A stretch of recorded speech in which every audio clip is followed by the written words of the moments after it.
Here with Kevin Sweeney, the son of Jim Sweeney, 2022 Montana Pro Football Hall of Fame. And Kevin, let's talk a little bit about your dad from Butte, America. I would like to do that. Comes Jim Sweeney, and you can start with his playing days. He coached at the high school level. He coached at the college level. He spent a couple of years in the NFL. As a son, what do you remember growing up about Pops? Well, I was a football brat. There's Army brats and football brats, and I have actively engaged with my dad in football. And so I was born in Bozeman. My entire family was born in Montana. So my mom and dad in Butte. 6 of my brothers and sisters were born in Butte. I had 2 sisters born in Kalispell, and so we loved Montana. And then Dad left Montana and went to Washington State. That's right.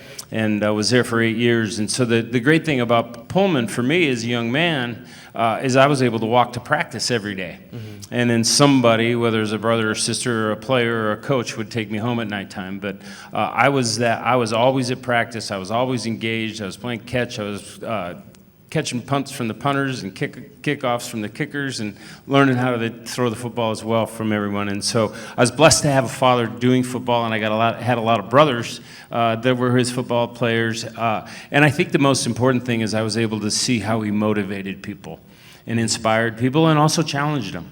Right? I think that leadership is actually getting people to do, he taught me, leadership is getting people to do the things they don't want to do, but know they need to do them to be great. And that's what he challenged us all to do. Well, he had success at so many levels, and at Montana State when he was there, I think 3 of the 5 years he was there, Montana State were Big Sky Conference champions, kind of put the Cats on the map there for a time, transition out of that, moving to Washington, and then a couple of stints in the NFL as well, where he made lots of names to some very familiar coaches. Yeah, I look at his legacy, and he's getting in here as a legend, but his legacy is not only the players that he had, but also actually the coaching tree that he developed. Yeah. And so you look at Dennis Erickson, you have Sam Jankovic, two individuals that are in the Montana Pro Football Hall of Fame.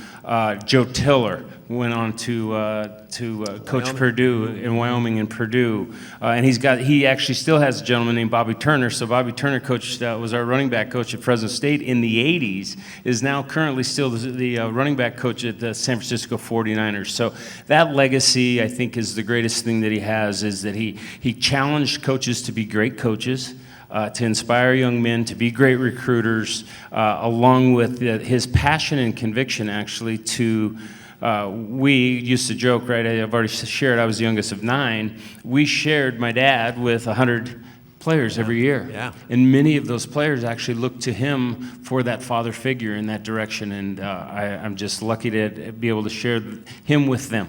Well, his greatest success, obviously, at Fresno State, 17 years, 9 conference championships. I think it was 8 bowl appearances that they made, and you were a big part of that as well. I think the Bulldog Stadium, that was all done by his success there.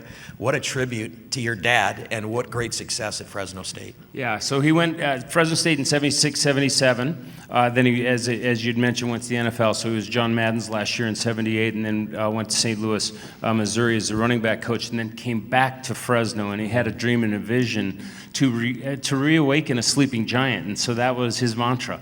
And so they went out and we built Bulldog Stadium. There was 32,000 seat stadium that was all done by fundraising within the community, and then it just continued to grow and blossom. And for me, the opportunity, which I may not be a great college football historian, but it is not in Division I football, has a father-son quarterback head coach relationship been able to have that success. And a tribute to it, I'm blessed, and I'm also thankful that the 2 of us had courage to go do that together. Yeah, and that's not easy. No. And I can't even imagine the challenges, father-son and being player-coach, that must have presented, but it was good enough to get you into the NFL with the Dallas Cowboys, so. It did. It was, it was a dream that and geez, to get that opportunity. I wore a Roger Staubach jersey. I think all 8 years that I was in Pullman, it might have been the same one. But it was a dream for me to be able to go do that. Unfortunately, I got hurt my senior year, so I fell in the draft, but the Cowboys did take me, and I had a couple-year experience there.